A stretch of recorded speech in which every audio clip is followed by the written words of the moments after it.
My parents gifted my sister $100,000 for her wedding and said to me, "You don't merit any support." So I went no contact and carried on with my life. 3 years later, my sister drove past my $2 million house and phoned my mother in tears. Why does she have that? Can you imagine being told you don't deserve your own family's love? That your entire life's choices were a disappointment, not because you did anything wrong, but just because you weren't who they wanted you to be? That's exactly what happened to me, Sarah, just weeks after I announced my engagement, and it honestly shattered everything I thought I knew about my parents. Okay, so picture this. I grew up in Boston, what most people would call a perfect American family. My dad was a respected orthopedic surgeon, my mom a tenured English professor. We lived in this beautiful colonial house, went on amazing family vacations, celebrated every holiday with all the extended relatives. But beneath that perfectly polished surface, there was always this unspoken hierarchy, and my older sister, Vanessa, was always the golden child. Vanessa, 3 years my senior, just embodied everything my parents valued. She was brilliant, graceful, and just perfectly aligned with the life they'd envisioned. She even looked more like our mom, honey blonde hair, blue eyes, while I took after my dad, darker hair, a bit more rugged, I guess. But the differences ran so much deeper than just looks. This favoritism started early.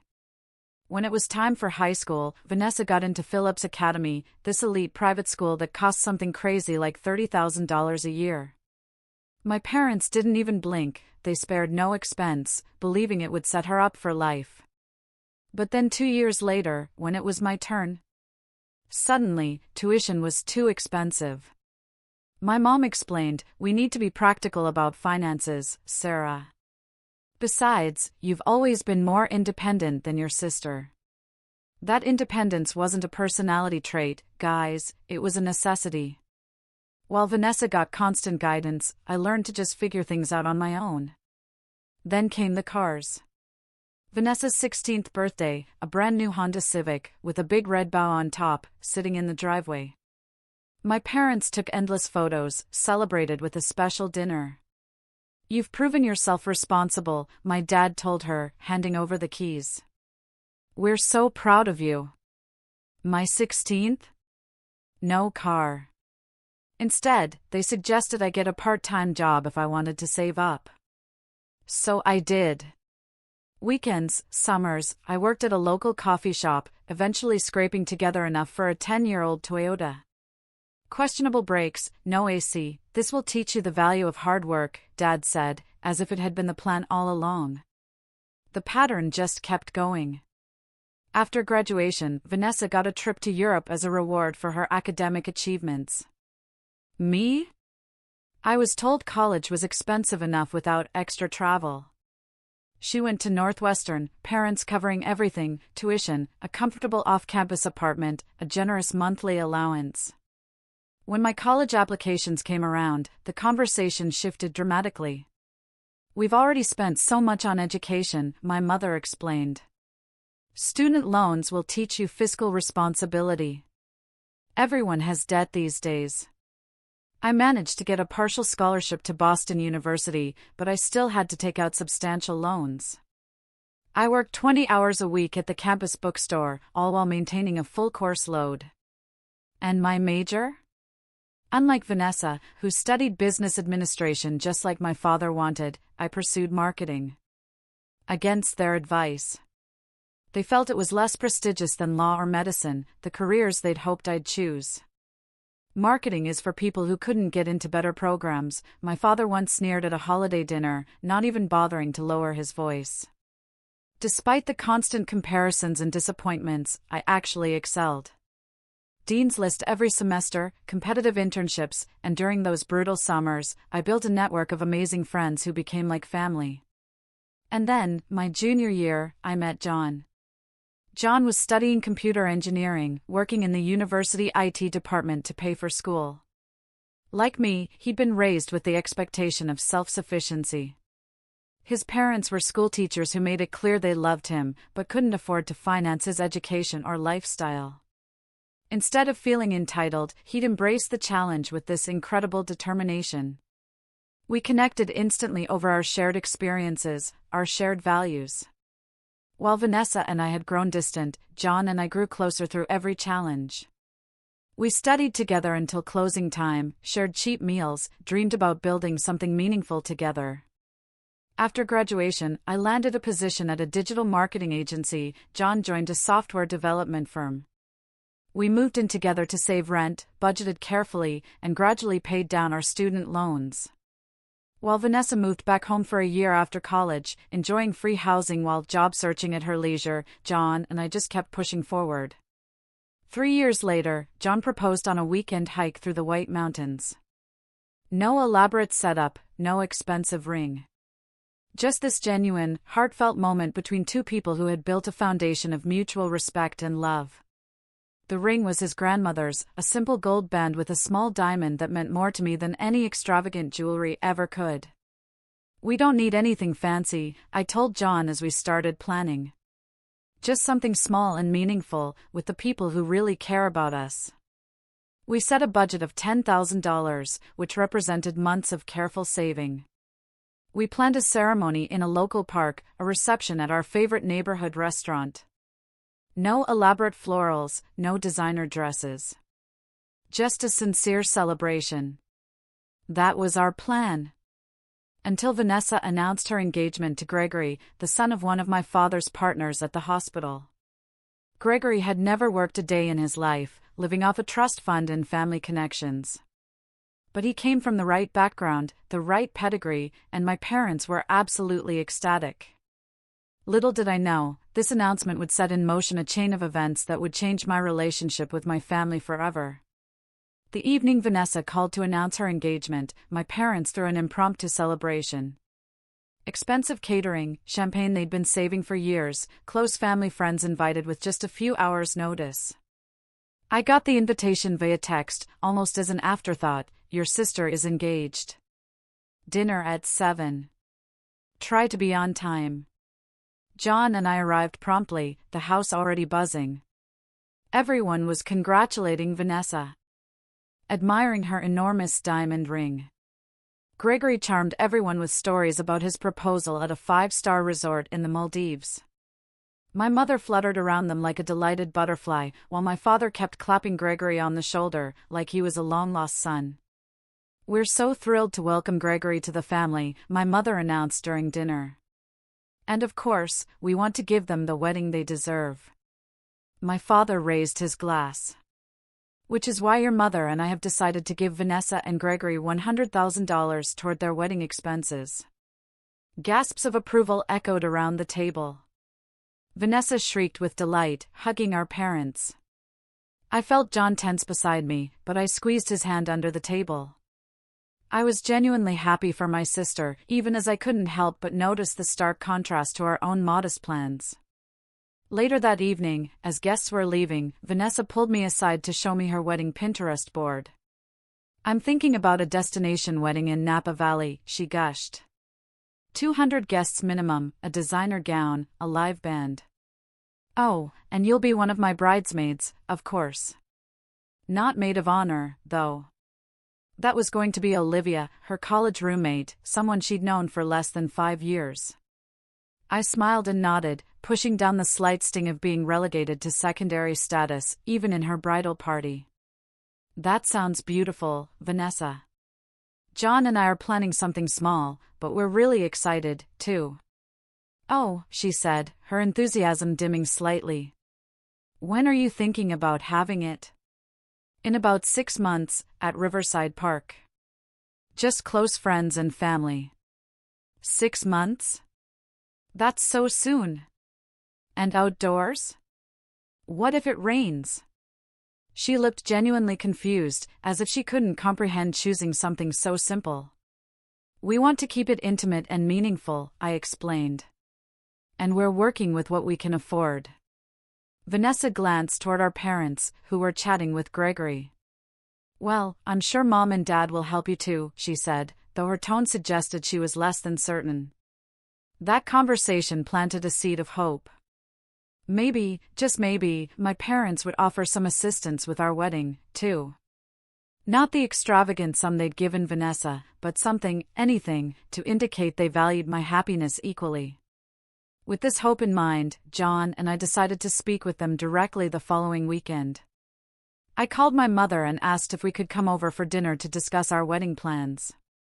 There was a pause on the line before she agreed, suggesting Sunday evening. When we arrived, the atmosphere was noticeably different. No celebratory mood like Vanessa's announcement. The house was quiet. No special dinner prepared. My mother had made a simple lasagna, and my father was watching golf in the living room until my mother called him to the table. We made small talk through most of the meal, my parents asking John about his job, commenting on the weather. It was as if they were deliberately avoiding the subject we had come to discuss. Finally, as my mother served coffee, I decided to broach the topic. "So, John and I have been planning our wedding," I began. "Nothing elaborate, just a small ceremony at Riverside Park with a reception at Martinelli's restaurant afterward. We've been saving, but it's still going to be tight with our student loans and rent." My parents exchanged a look I couldn't quite interpret. My father cleared his throat. "And what exactly are you expecting from us?" he asked, his tone immediately putting me on the defensive. "We're not expecting anything," John interjected politely. "But Sarah thought it would be nice to discuss if you might want to contribute in some way, as is traditional in many families." My mother set down her coffee cup with a clink. "Traditional is for traditional couples," she said. "Couples who follow the proper order of things." "What is that supposed to mean?" I asked, a chill spreading through my chest.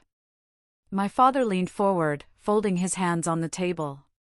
"It means, Sarah, that your sister has always made choices that align with our family values.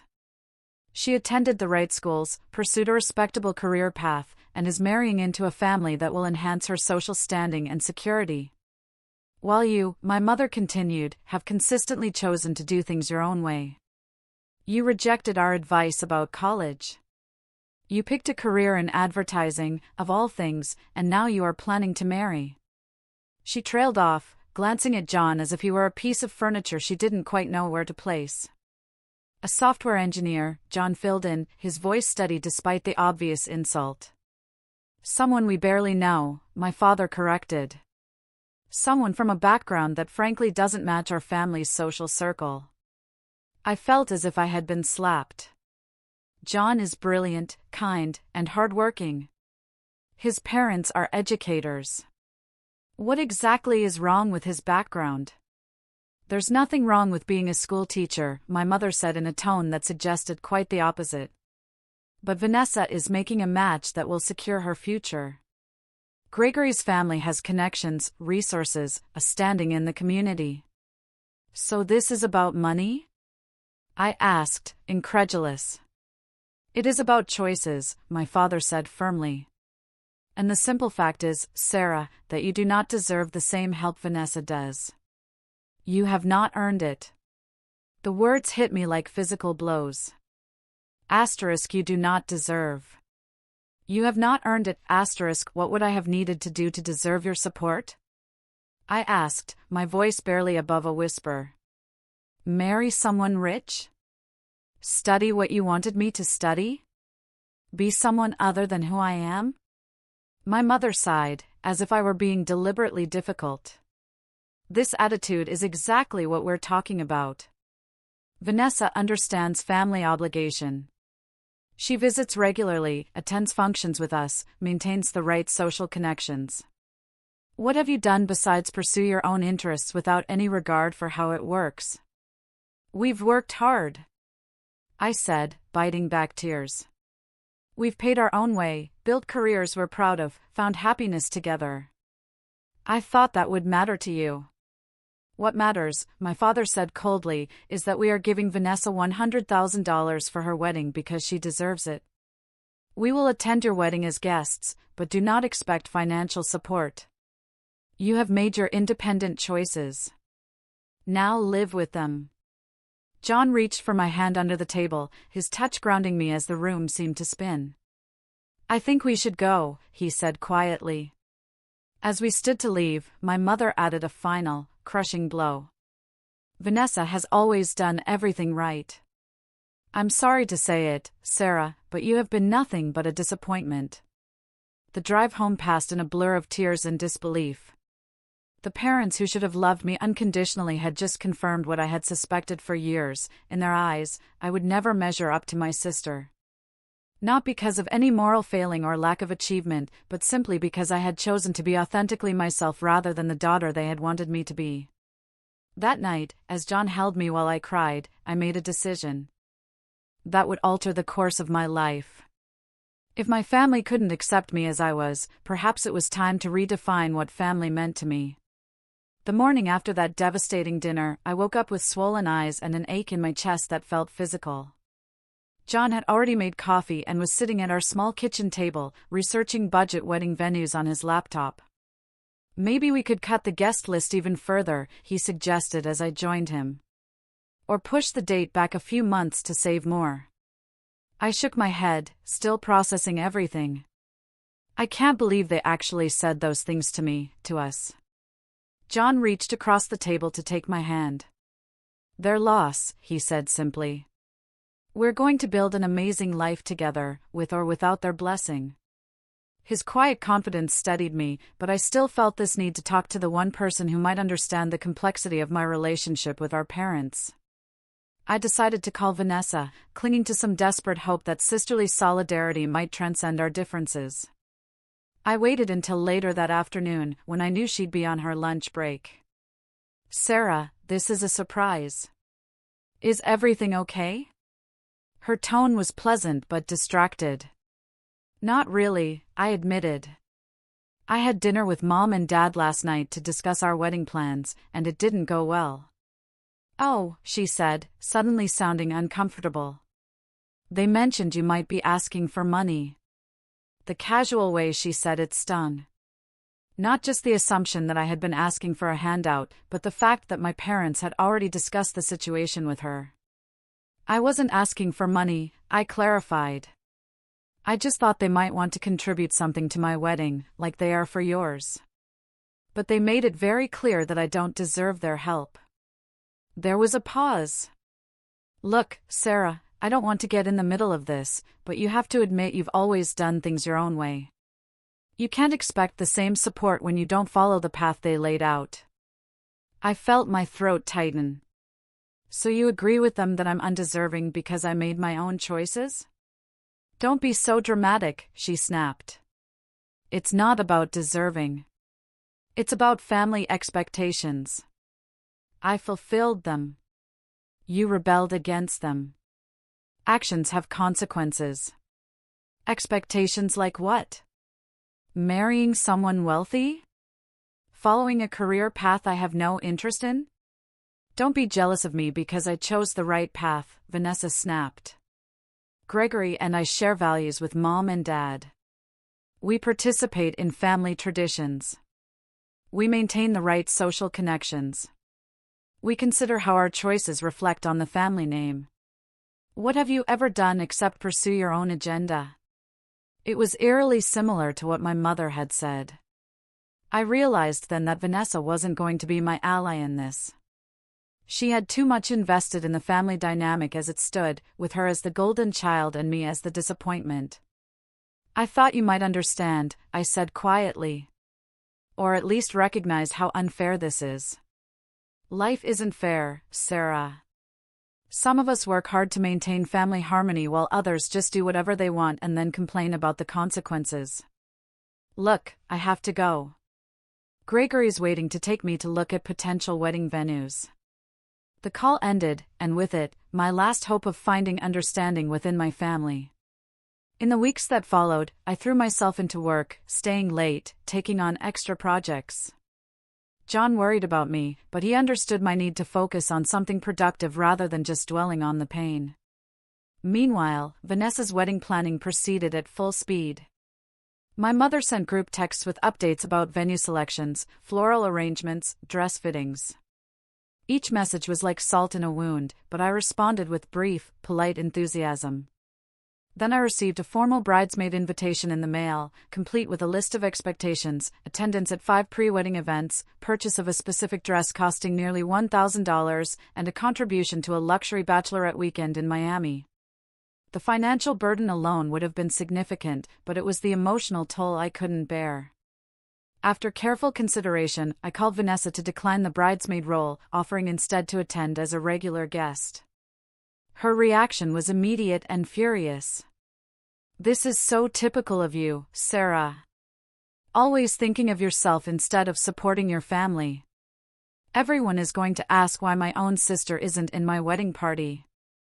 "You can tell them the truth," I suggested. "That I can't afford the financial commitment right now. This isn't about money. This is about your attitude. You've always been jealous of me, and now you're trying to ruin my special day." No amount of explanation could convince her that my decision wasn't driven by jealousy. The conversation ended with her threatening to uninvite me entirely, though a formal invitation still arrived 2 weeks later. As the wedding date approached, John and I discussed whether we should attend at all. Part of me wanted to avoid the event and the inevitable emotional minefield it represented, but another part felt that not attending would only reinforce their narrative about me being selfish and unsupportive. "We'll go," John decided. "Hold our heads high, be polite, and leave early if needed. We have nothing to be ashamed of." Vanessa's wedding day dawned bright and clear. A perfect June Saturday at a vineyard in Napa Valley. John and I arrived early, dressed well, but not ostentatiously. The venue was spectacular: flowering vines, elegant table settings, a string quartet playing softly. Every detail screamed expense and privilege. I made my way to the bridal suite to offer congratulations before the ceremony. Vanessa was surrounded by her bridesmaids, all wearing identical lavender gowns. She looked stunning in a custom designer dress that probably cost more than our entire wedding budget. "Sarah," she acknowledged me coolly. "I'm glad you could make it." "You look beautiful," I said sincerely. "Congratulations." She accepted the compliment with a nod. "Mom has seated you and John at table 11 with the cousins from Dad's side. I hope that's okay." Table 11, I later discovered, was the farthest from the head table, tucked behind a large floral arrangement. We were seated with distant relatives who seemed confused about who we were. One elderly great-aunt repeatedly asked John if he was the photographer boy. During the reception, my parents made their rounds, stopping at every table. When they reached ours, their greeting was cordial, but brief. "Sarah, John, glad you could make it," my father said stiffly, as if we were business acquaintances rather than family. "Lovely ceremony," I offered. "Vanessa looks happy." "She deserves it," my mother replied. "She has always made us proud." The implication hung in the air: "unlike you." The real knife twist came during the toasts. My father stood, glass raised, and spoke about the joy of watching his daughter grow into an exemplary woman who had fulfilled every hope they had for her. "Vanessa has never taken a misstep," he said proudly. "Every choice, every decision has been thoughtful and aligned with our family values. And now she has found a partner who shares those values and will help her continue our family legacy of excellence." My mother followed with her own speech, highlighting Vanessa's adherence to tradition and family duty. "Some children follow their own path," she said, her gaze briefly finding me in the crowd. "But Vanessa has always understood the importance of family expectations. This wedding, which we are proud to fully support, is a testament to her character." Later, during the dancing, I overheard my mother talking to one of her friends. "My younger daughter has never quite lived up to family expectations," she was saying. "Such a shame, but what can you do? They make their choices." It was the final straw. I found John at the bar and whispered that I needed to leave. We slipped out quietly during a group dance number, driving back to our hotel in silence. Back in our room, I broke down completely. "I can't do this anymore," I sobbed. "They will never see me as good enough. Nothing I accomplish will ever matter because it's not what they wanted for me." John held me, letting me cry it out. Then, maybe it's time to stop trying to earn their approval, he said finally. Maybe it's time to build a life that makes you proud, regardless of what they think. That night, we made two significant decisions. First, we would postpone our wedding plans indefinitely. The idea of a celebration focused on family felt hollow now. Second, and more importantly, I would establish clear boundaries with my parents and sister. No more subjecting myself to their judgment and conditional love. The next morning, I blocked my family's phone numbers and social media accounts. I sent a brief email explaining that I needed space and would contact them when I was ready. Then John and I returned home, ready to focus on building our future together without the shadow of family disapproval hanging over us. It was the hardest decision I had ever made, but also the most liberating. Little did I know that this painful break would set us on a path to success beyond anything I could have imagined. The first year after cutting contact was the hardest. Birthdays, holidays, even random Tuesday evenings when a childhood memory surfaced unexpectedly, they all became moments of grief. I mourned not just the relationship we had, but the one I had always hoped we might someday develop. The silence from their end was deafening. No calls, no emails asking me to reconsider. It only confirmed what part of me had always known: their love had been conditional, based on my compliance rather than my inherent worth as their daughter. John suggested therapy, and after some reluctance, I agreed. My therapist, Dr. Levine, helped me understand the patterns of emotional neglect that had defined my childhood and the impact they had on my self-worth. What your parents did is called conditional parenting, she explained. Love and approval are given only when the child meets certain expectations. It's damaging because it teaches children that their inherent value is tied to performance or compliance. But why did they treat Vanessa differently? I asked, the question that had haunted me for years. Some parents unconsciously designate roles to their children: the golden child, the scapegoat. It says more about their own needs and insecurities than about either of you. Week by week, I began to untangle my sense of self from my family's expectations. I realized that the qualities they had criticized, my independence, my determination to forge my own path, were actually strengths that had served me incredibly well. One evening, as John and I were discussing my latest therapy breakthrough, he suggested a shift in focus. I know processing your family stuff is important, he said. But what if we also put energy into building the future we want? Not as a reaction to them, but as a positive choice for ourselves? His words resonated deep inside me. For so long, I had defined myself in opposition to my family's expectations. What would it look like to define myself by my own aspirations instead? The next day, I created a vision board for our life together.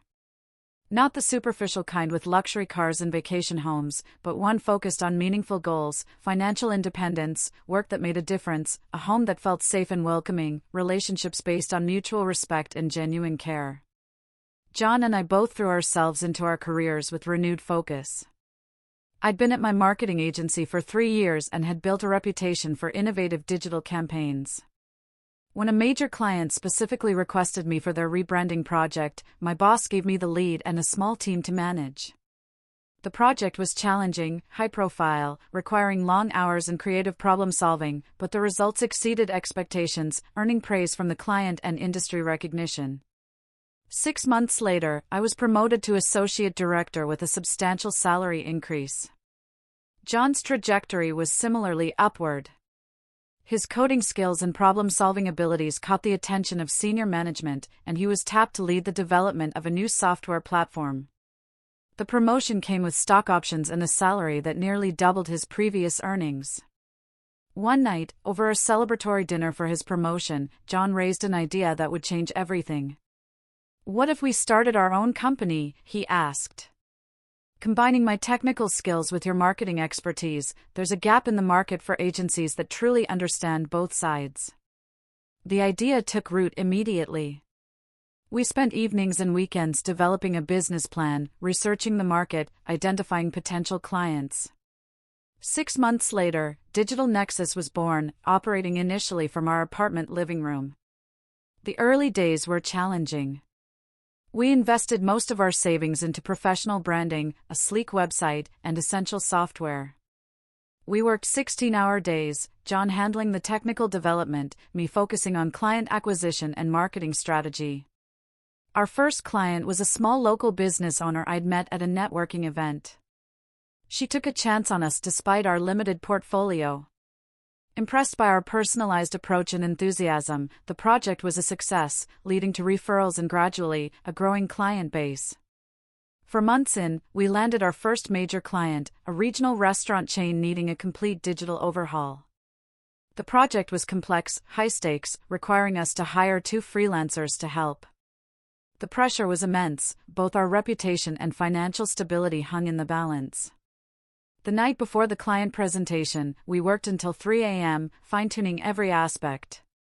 I remember looking across our makeshift home office at John, his face illuminated by the computer screen, and feeling a surge of gratitude.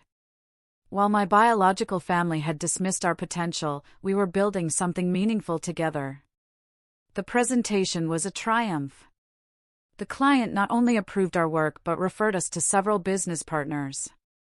Within 6 months, we had enough consistent business to lease a small office space and hire 3 full-time employees. By the end of our first year, Digital Nexus had established a reputation for innovative solutions that delivered measurable results. Our client roster included several recognizable brands, and we had expanded to a team of 12. Through it all, my family remained absent from my life. Occasionally, I'd receive a generic birthday card from my mother or a holiday mass email including me among dozens of recipients. My father never reached out at all. Vanessa sent a stiff announcement of her first pregnancy, addressed to Sarah and guest, rather than including John by name.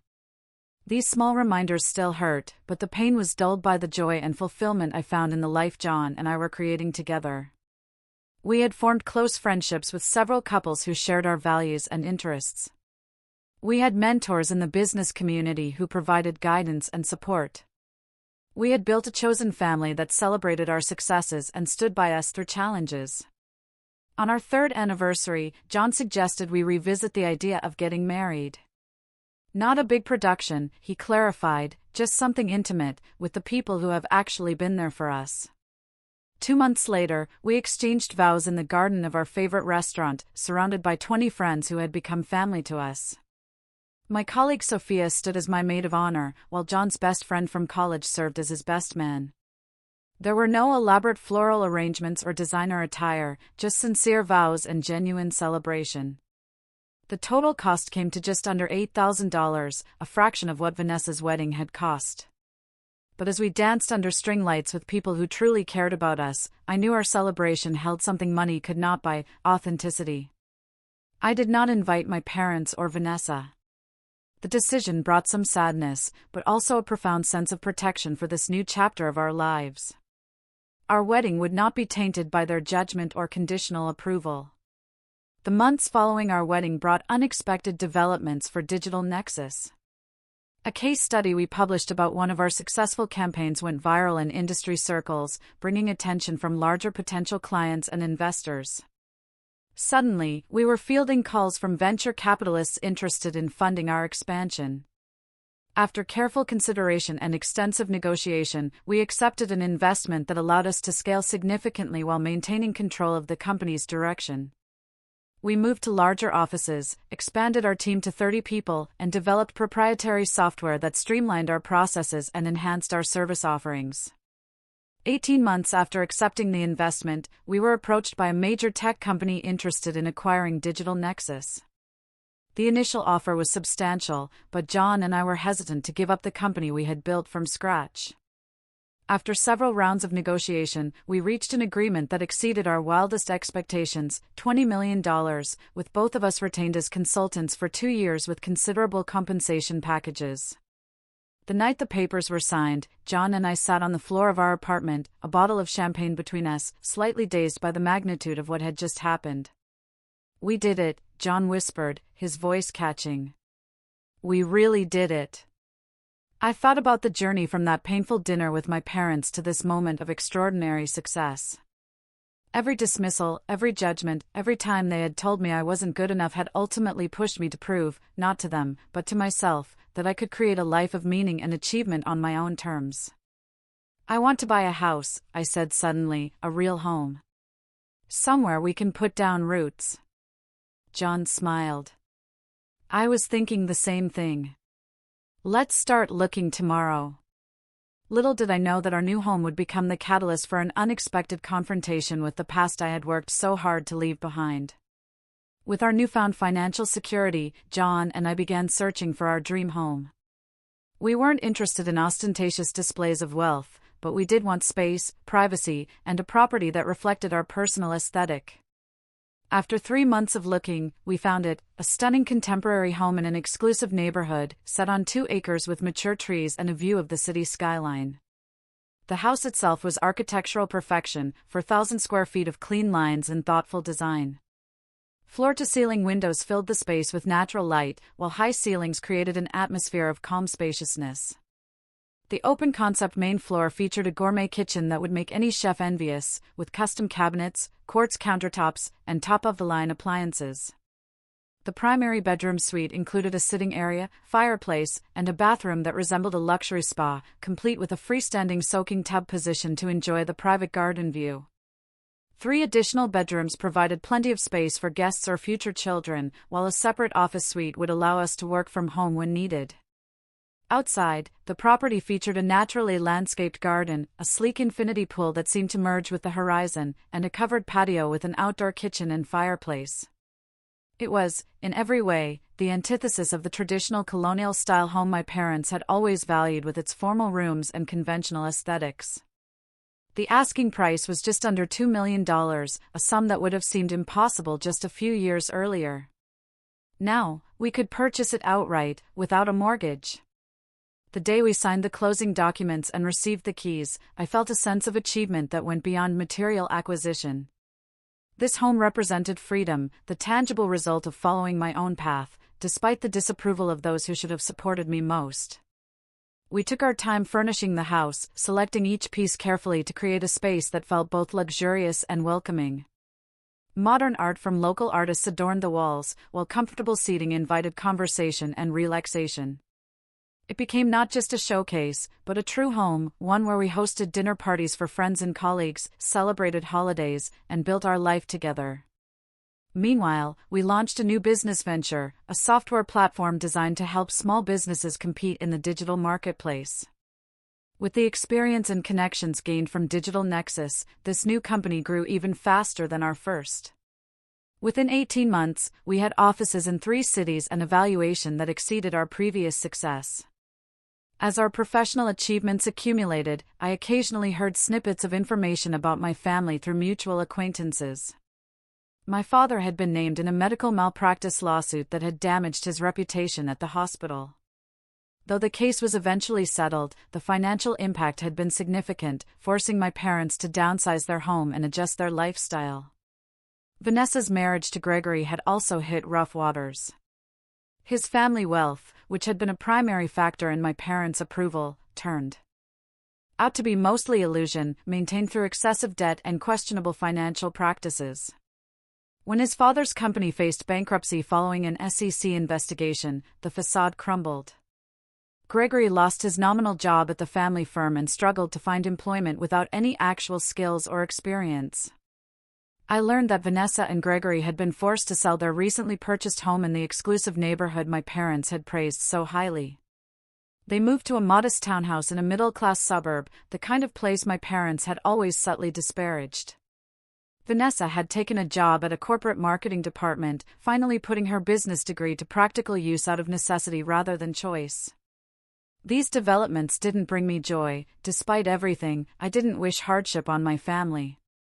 But there was a certain poetic justice in the collapse of the very things they had valued above genuine connection and unconditional love. One bright spring Saturday, John and I were enjoying breakfast on our patio, discussing plans for a charity gala we were hosting the following month, when my phone buzzed with a text from Sophia, one of the few people who knew my family history. "Just saw your sister driving slowly past your house. Thought you should know." I felt a chill despite the warm morning sun. Sophia lived 3 houses down from us and had met Vanessa once at our wedding. The fact that she had recognized her was unsettling enough, but the idea of Vanessa essentially spying on our home was deeply disturbing. "Are you sure it was her?" I texted back. "Positive." "She stopped across the street for several minutes, just staring at your house. I was walking the dog and made eye contact with her. She drove away immediately." I showed the message to John, who frowned. "That's strange. Do you think she was just curious, or is something else going on?" "I have no idea," I admitted. "We haven't spoken in over 3 years."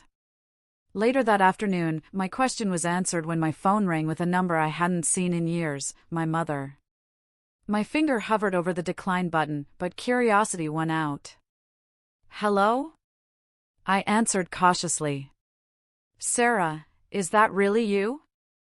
My mother's voice sounded older, more tentative than I remembered. "Yes, it's me. Is everything okay?" Despite everything, my first thought was concern that someone might be ill or injured.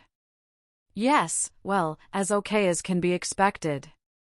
She paused, seemingly gathering her thoughts. "I think we are overdue for a conversation, don't you? It's been too long." The casual way she referred to our estrangement, as if it had been a mutual decision rather than a response to their rejection, made me grip the phone tighter. "Why are you calling now, after all this time?" I asked directly. Another pause. "We miss you, Sarah. Family shouldn't be apart like this. And well, Vanessa mentioned she happened to drive by your new home today. It looks quite impressive." There it was. Not concern for my well-being or regret for past treatment, but awareness of my financial success. "She didn't happen to drive by," I corrected. "We live in a gated community 40 minutes from her neighborhood. She would have had to deliberately seek out our address." "Well, regardless," my mother continued, glossing over this fact, "it made us realize how long it has been since we've seen you. We would love to visit your new home, reconnect, put the past behind us." I closed my eyes, processing the sudden reappearance of my family in my life. 3 years of silence, then Vanessa drives by my house, and suddenly they want to reconcile. "I need to think about this," I said finally. "I'll call you back." John listened as I recounted the conversation, his expression growing more concerned with each detail. "It sounds like they found out you're successful and now they want to be part of it," he observed. "The timing is suspicious, to say the least." I nodded, the same thought having crossed my mind, but part of me wondered if I should at least hear them out, not for their sake, but for my own closure. After much discussion, John and I agreed to a limited meeting. I would invite them to our home, establish clear boundaries, and see if genuine reconciliation was possible or if their motives were as self-serving as we suspected. I called my mother back the next day. "You can come for coffee this Saturday at 2, I said, keeping my tone neutral. "Just to talk." "Wonderful," she exclaimed. "Your father and I will be there. Should we bring anything?" "Just yourselves," I replied. "And, Mom, Vanessa is welcome to come, too." There was a moment of silence. "Oh. I'll let her know. I'm sure she'd love to see you." After ending the call, I felt a mixture of anxiety and resolution. Whatever happened on Saturday, I would face my family from a position of strength, secure in the life and identity I had built for myself. They no longer held power over my sense of worth or belonging. Saturday arrived with clear skies and mild temperatures. John and I prepared a simple spread of coffee, tea, and pastries from a local bakery, setting everything on the patio overlooking the pool and garden. As the clock approached 2, we positioned ourselves in the living room, visible through the large windows, but not waiting anxiously at the door. At precisely 2, the gate security called to announce visitors. Minutes later, a car I didn't recognize pulled into our circular driveway. My father emerged first, followed by my mother, both looking older than I remembered. Last to exit was Vanessa, her expression difficult to read from a distance. John squeezed my hand once before we moved to open the front door. The moment had arrived to face the family that had once told me I didn't deserve their support. Only now, I was standing in a $2 million home that I had earned entirely without them. Opening the door to my family after 3 years felt surreal. My father had more gray in his hair, deep lines around his eyes that hadn't been there before. My mother looked thinner, her carefully maintained appearance showing signs of strain. Vanessa, holding a designer purse that looked new but was probably from a previous season, had the pinched expression of someone trying very hard to appear unbothered. Sarah, my mother said, stepping forward with arms outstretched, as if the years of silence had been a minor misunderstanding. You look wonderful. I accepted her brief hug without returning it, then nodded to my father and sister. Please come in. Their eyes darted around our entryway, taking in the soaring ceiling, the modern chandelier, the original artwork on the walls. My mother made a small noise of appreciation, while my father straightened his shoulders as if preparing for a business meeting rather than a family reunion. Your home is lovely, my mother offered as I led them through to the main living area. So contemporary.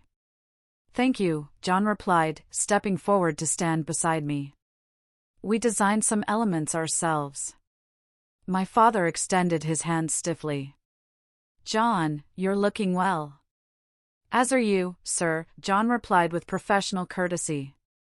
I gestured toward the patio doors. I thought we could sit outside. The weather is perfect. They followed us out to the patio, where the setting offered a strategic advantage. The spectacular view provided a natural conversation piece, while the open space prevented any feeling of being trapped or cornered. As we settled around the table, an awkward silence fell. I made no move to break it, curious to see how they would begin a conversation they had requested after years of absence. Well, my mother finally said, reaching for a pastry. This is nice. Family together again. Is it? I asked, my voice calm but direct. Family together again after 3 years without a word. My father cleared his throat. Now, Sarah, there's no need for hostility. We're here to reconnect. I'm not being hostile, I clarified. Just realistic. You wanted this meeting, so I assume you have something specific to discuss. My mother shot a glance at my father, some unspoken communication passing between them. We've missed you, she said, her voice taking on the placating tone she had always used when trying to smooth over family tensions. We think it's time to put the past behind us. What past are we referring to exactly? I asked. The part where you told me I didn't deserve your support? Or the part where you called me a disappointment for making my own choices? Vanessa, who had remained silent, shifted uncomfortably in her chair. We all say things we regret in the heat of the moment, she offered. It wasn't the heat of the moment, I corrected her. It was a consistent pattern throughout my life. And it wasn't just words, it was actions, or rather, the lack of them. My father set down his coffee cup with deliberate precision. We may have been too harsh, he conceded, the closest thing to an apology I had ever heard from him. But you have clearly done well for yourself. This property, your business success, it's all very impressive. There it was. The acknowledgement of my financial achievement rather than any recognition of the pain they had caused. I noticed he spoke of your business success rather than asking any specific questions about what John and I actually did or how we had built our companies. We have worked hard, John said. His tone neutral. Built 2 successful companies from the ground up. Yes, we heard about your software venture, my mother said, brightening. Patricia Wilson, his son works in tech, and he mentioned your name at their dinner party last month. We were so proud to say you were our daughter. The irony was almost painful. After years of expressing disappointment in my career choices, they were now claiming pride in my success, but only after it had been validated by their social circle. Funny, I said, unable to keep the edge from my voice. I don't recall you being proud when I first launched the business. In fact, I don't recall hearing from you at all. My father waved his hand dismissively. Water under the bridge. The important thing is family coming together now. Why now? John asked directly. Why, after 3 years of no contact? The question hung in the air, uncomfortable but necessary. My mother glanced at Vanessa, then back at me. Well, families shouldn't stay estranged, she said vaguely. And when we realized how well you were doing, it seemed silly to maintain old grievances.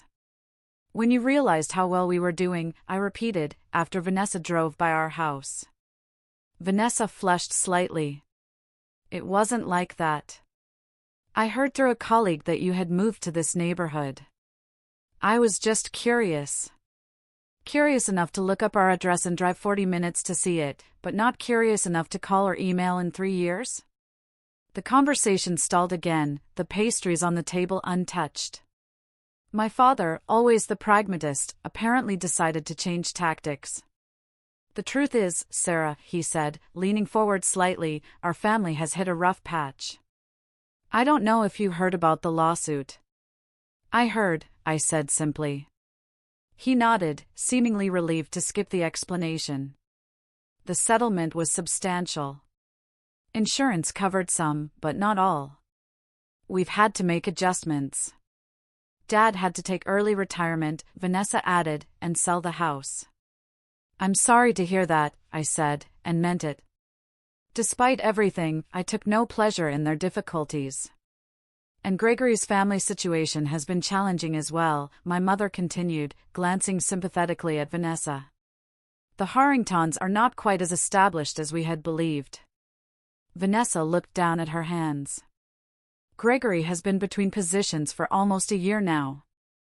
And with the baby coming. You're pregnant? I asked, genuinely surprised by this new information. She nodded, a flicker of real emotion crossing her face. 5 months. For a brief moment, I felt a pang of connection to this unborn niece I might never know. But the feeling was quickly overshadowed by the realization that this entire reunion had an ulterior motive becoming increasingly clear. Congratulations, I said sincerely. Children are a blessing. My mother seized on this moment of warmth. They are indeed, which is why family is so important. Supporting each other through challenges, celebrating successes together. My father, less patient with the indirect approach, cut to the chase. The medical community can be unforgiving after a malpractice case, regardless of the circumstances. I'm consulting now, but rebuilding my reputation requires connections, resources, and Gregory needs investors for his new business venture, Vanessa added, something in tech, like what you and John do. He has excellent ideas, just needs the right backing. And of course, my mother concluded, families should support each other the way we supported Vanessa's wedding, for instance.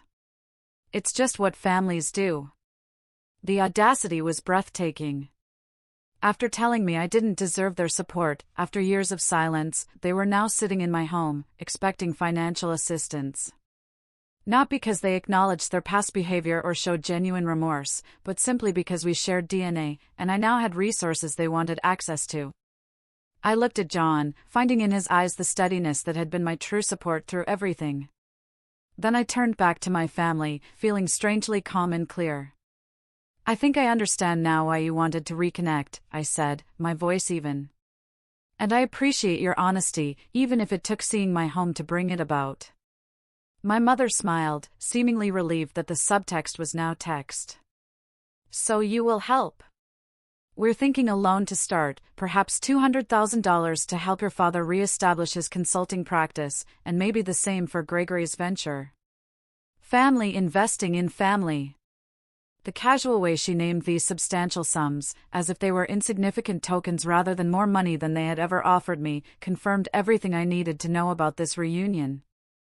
I stood up slowly, straightening to my full height. I need to be honest with you too, I said. I did not invite you here today to negotiate financial arrangements. I invited you because part of me wondered if genuine reconciliation was possible. My father frowned, sensing the shift in direction. Sarah, don't be dramatic. We're simply discussing practical family matters. No, I corrected him. You are asking for financial help from the daughter you explicitly told was undeserving of your support. The daughter whose life choices you criticized and whose wedding you refused to contribute to because, and I quote, I hadn't earned it. Vanessa interjected, that was different. We didn't know you would become so successful. Her words hung in the air. The naked truth finally exposed. Their treatment of me had been based on a calculation of what I could provide them, not on unconditional love or a belief in my worth. Thank you for that clarification, Vanessa, I said quietly. It tells me everything I need to know. I turned to my parents, feeling not anger but a profound sadness for what might have been. I think you should leave now. All of you. My mother's gasp was theatrical. You're throwing us out? Your own family? I'm asking you to leave my home, I corrected. The home I built without your support or approval. The home that apparently only made me worthy of your attention once you saw it. My father stood abruptly. This is outrageous. After all we've done for you. What exactly have you done for me? I asked, genuinely curious about his perception. He sputtered, unable to provide specific examples. We raised you, educated you. You provided the legal minimum required of parents, I countered. And made it clear at every turn that I was less valuable than my sister because I didn't conform to your expectations. So you won't help us? Vanessa asked, her voice small, not even for your niece? The appeal to family obligation was ironic, coming from someone who had stood by silently while our parents dismissed my worth. Still, I felt a twinge of compassion for the unborn child who would enter this complicated dynamic. I will not be financially supporting Dad's career rehabilitation or Gregory's business venture, I said firmly. But I would be willing to set up an education fund for your daughter, provided it's in her name only and cannot be accessed for any other purpose. My offer, meant as a genuine olive branch to my future niece, was met with indignation rather than gratitude. How dare you dictate terms to us? My mother snapped, as if we can't be trusted with our own granddaughter's future. John, who had remained admirably restrained, finally spoke. I think Sarah has been more than generous, given the circumstances. Now, I suggest you respect her request to leave. My father glared at him. This conversation is between family members. John is my family, I said firmly. The family I chose, who has supported me unconditionally. Something the three of you might want to reflect on. There was a moment of tense silence before my father turned and headed toward the door. My mother followed, pausing only to say, "You will regret this selfishness, Sarah. When we are gone, you will wish you had been a better daughter." Vanessa lingered briefly, something unreadable in her expression. For a moment, I thought she might say something meaningful, perhaps even acknowledge the inequity of our childhood. Instead, she simply said, "The offer for the baby fund, does it still stand?" "It does," I confirmed. "Contact my lawyer, and we will arrange it." She nodded once, then followed our parents. I watched through the window as they drove away, their car growing smaller until it disappeared beyond our gates. Only then did I allow myself to sink into a chair, emotionally exhausted. "Are you okay?" John asked, sitting beside me. "I don't know," I admitted. "But I think I will be." What I couldn't have anticipated was the flood of emails, texts, and voicemails that would begin arriving within hours of their departure. My father demanding reconsideration. My mother alternating between guilt trips and thinly veiled threats about being written out of their will. Vanessa pleading for me to understand their difficult situation. Each message confirmed that I had made the right decision in maintaining boundaries.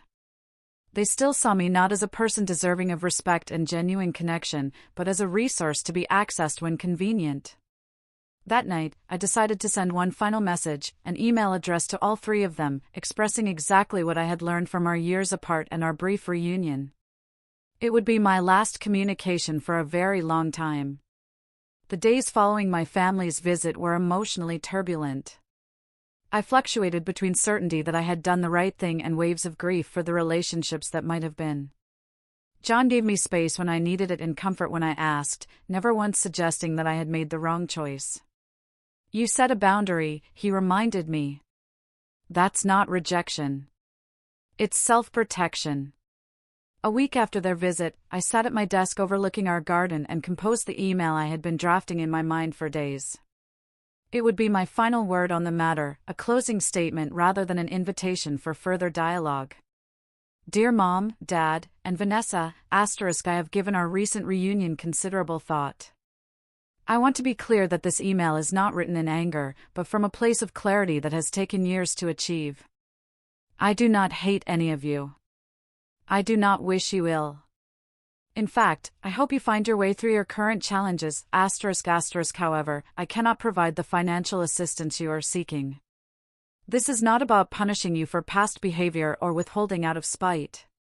It is about recognizing that our relationship has never been based on mutual respect or unconditional love, but rather on my compliance with your expectations, ***. For Vanessa, I have arranged an education trust for your daughter as promised. My lawyer will contact you with the details. This is not because I feel obligated, but because I want your child to have options, regardless of our complicated history, ***. Beyond this, I ask that you respect my decision to maintain distance.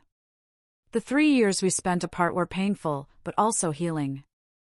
I built a life that brings me joy and fulfillment, surrounded by people who value me for who I am, not what I can provide or how I reflect on them, ***. If someday you are interested in a relationship based on genuine connection rather than financial need, I might be open to that conversation. Until then, I wish you well, but need to protect the peace and happiness I have worked so hard to create, ***. Sarah, I hit send before I could second-guess myself, then closed my laptop. There was a finality to the action that brought both sadness and relief. I had said what needed to be said, without cruelty, but also without compromise. The response was predictable. My father sent a terse message calling me selfish and ungrateful. My mother wrote a lengthy email detailing all she had sacrificed for me, concluding that I was breaking her heart. Vanessa sent a text thanking me for the trust fund, but suggesting I was being unnecessarily harsh with our aging parents. I didn't respond to any of them. Instead, John and I focused on moving forward with our lives and the positive impact we could make with our success. We established a scholarship foundation for first-generation college students, particularly those pursuing entrepreneurship without family financial support. The program provided not just tuition assistance but mentorship and networking opportunities, the kind of support I had wished for during my own college years. We also created an incubator program for women-owned startups, offering seed funding and guidance to promising entrepreneurs. Watching these businesses grow from concept to thriving enterprises brought a satisfaction deeper than any luxury purchase could provide. In our personal life, we continued to nurture the community of friends who had become our chosen family. We hosted regular dinners, celebrated milestones together, and supported each other through challenges.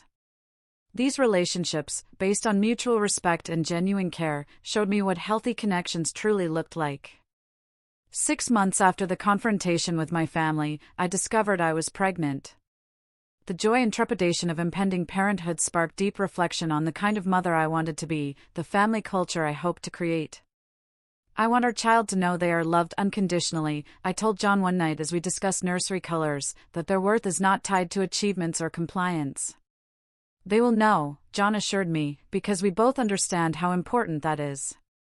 As my pregnancy progressed, I thought often about the patterns of family dysfunction and how easily they could be perpetuated without conscious effort. I read books on emotionally healthy parenting, joined support groups for expectant mothers, and even resumed therapy to process my own childhood experiences before bringing a new life into the world. One evening, while sorting through old photographs for a baby memory book, I found a picture of myself at about 7 years old, standing proudly beside a science fair project. My smile was wide, my posture confident. I remembered that day clearly, the excitement of presenting my work, the blue ribbon I had won. What I also remembered with a dull perspective was my parents' lukewarm response. "Second place is nice," my father had said. Vanessa won first last year, of course.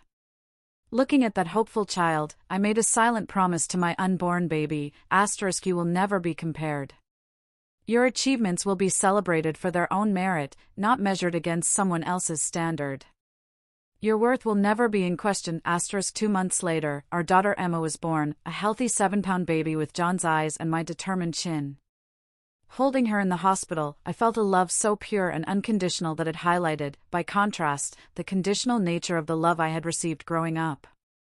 My parents and Vanessa sent obligatory congratulations cards and a gift for the baby.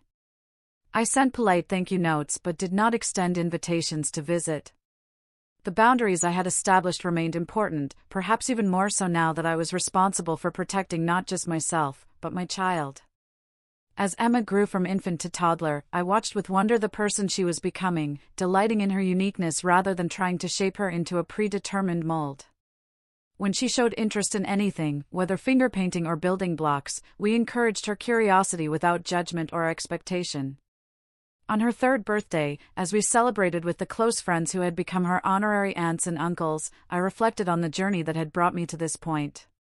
From the painful dinner where my parents had declared me undeserving, to the creation of thriving businesses, to this moment of simple joy watching my daughter blow out candles, supported by people who loved us authentically. The greatest success in my life was not the $2 million home or the profitable businesses, though those achievements were significant. It was building a life aligned with my own values rather than someone else's expectations. It was creating a family culture based on acceptance and support rather than conditional approval and comparison.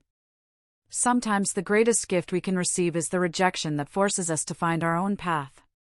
My parents telling me I didn't deserve their help pushed me to prove, not to them, but to myself, that I could create something meaningful on my own terms. Their rejection, painful as it was, ultimately freed me from the constraints of their narrow definition of success. The family we are born into shapes us, but it does not define us.